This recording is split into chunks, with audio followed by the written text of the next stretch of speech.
সিয়াম কাদের উপরে ফরজ? সিয়াম মুসলিম হলে তার উপরে ফরজ। এখন মুসলিমকে, যার নাম ইসলামী সেই মুসলিম, যার বাপদাদা মুসলিম সেও মুসলিম, তাই না? আমাদের সমাজে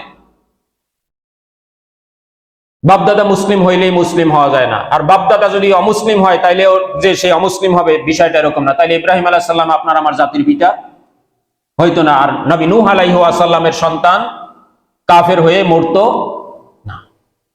ইসলাম যার ভিতরে ইসলাম রয়েছে, এর মধ্যে অন্যতম হচ্ছে যে কথা সবসময় বলি, বেনামাজি সে মুসলিম।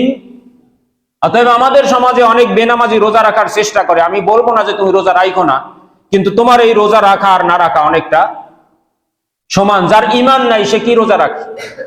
এজন্য যার সালাত নাই তার ঈমান নাই, আর যার ঈমান নেই তার সিয়াম পালনের কোনো প্রয়োজন আছে মনে করি না। এজন্য সালাত দিয়ে আপনার ঈমানটাকে নিশ্চিত করতে হবে, এরপরে হচ্ছে আপনি কি করবেন? ইসলামের কাজকর্ম করবেন।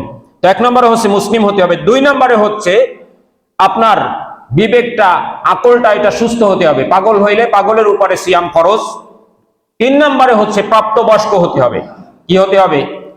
প্রাপ্ত। অতএব যারা প্রাপ্তবয়স্ক না, বালেগ হয়নি, তাদের উপরে সিয়াম ফরজ না, কিন্তু তাদেরকে সিয়ামের প্র্যাকটিস করা এটা অভিভাবকের উপরে কি ফরজ। সাহাবারা তাদের ছোট ছোট বাচ্চাদেরকে রোজা পালন করাতেন, ট্রেনিং দিতেন।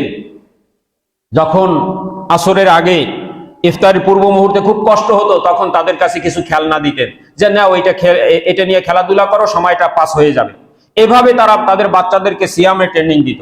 আর এখন যেমন অভিভাবক তেমন হচ্ছে তাদের বাচ্চা কাচ্চা।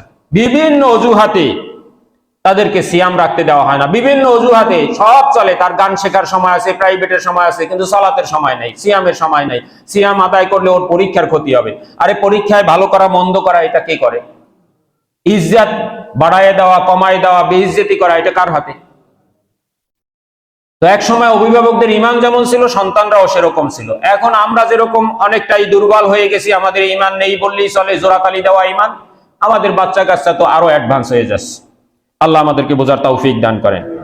নাম্বার 4, সিয়াম আদায়ের আপনার শক্তি থাকতে হবে। আপনার শক্তি নাই, দুর্বল, অসুস্থ, আপনার উপরে সিয়াম ফরজ না। এরপরে নাম্বার 5, মুসাফির অবস্থা, আপনি সফররত অবস্থায় আছেন, এই অবস্থায় আপনার উপরে সিয়াম ফরজ না। মুকিম হলে আপনার উপরে সিয়াম ফরজ। নাম্বার 6, নারীরা পিরিয়ড মুক্ত থাকবে, অথবা বাচ্চা প্রসব পরবর্তী যে টাইমটা, সেই টাইমটা থেকে তারা মুক্ত থাকবে। নাম্বার 7, বিশেষ করে এই রমাদান মাসের যে ফরজ রোজা আমরা রাখতে যাচ্ছি, সেইটা ফজরের আগেই আপনাকে নিয়াত করতে হবে। ফজরের আগেই কি করতে হবে? নিয়াত করতে হবে। এক্ষেত্রে খুব সহজভাবে বলে দেই, রমজান মাস আসতেছে, এখন থেকে নিয়াত করবেন যে গোটা রমাদানের সিয়ামগুলো আপনি কি করবেন? ফরজ হিসাবে আপনি আদায় করবেন।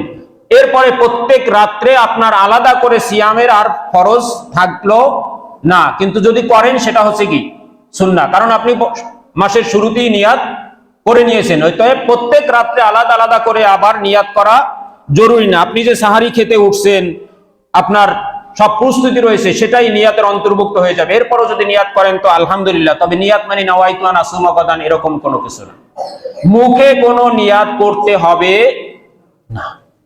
আপনি সাহারি খাবেন বিসমিল্লাহ বলে, এটাই আপনার নিয়াত। সাহারির জন্য উঠেছেন বিসমিল্লাহ বলে, এটাই নিয়াত। সাহারি খাবেন না, আজকে সাহারি খাবেন না, অন্তত একটা খেজুর মুখে দিয়ে সাহারি খান, কারণ সাহারির ভিতরে খেজুরটা সর্বোত্তম সাহার। এবং আপনি অন্যান্য যত খাবারই খান, সাহারির ভিতরে খেজুর রাখেন, ইফতারের ভিতরে খেজুর রাখেন, রাসূলুল্লাহ সাল্লাল্লাহু আলাইহি ওয়াসাল্লামের সুন্নাহ আদায় হবে। সাহারি টোটালি খাবেনই না, আপনি মনে মনে নিয়ত করে নেন যে কালকে আপনি সিয়াম পালন করবেন। জি।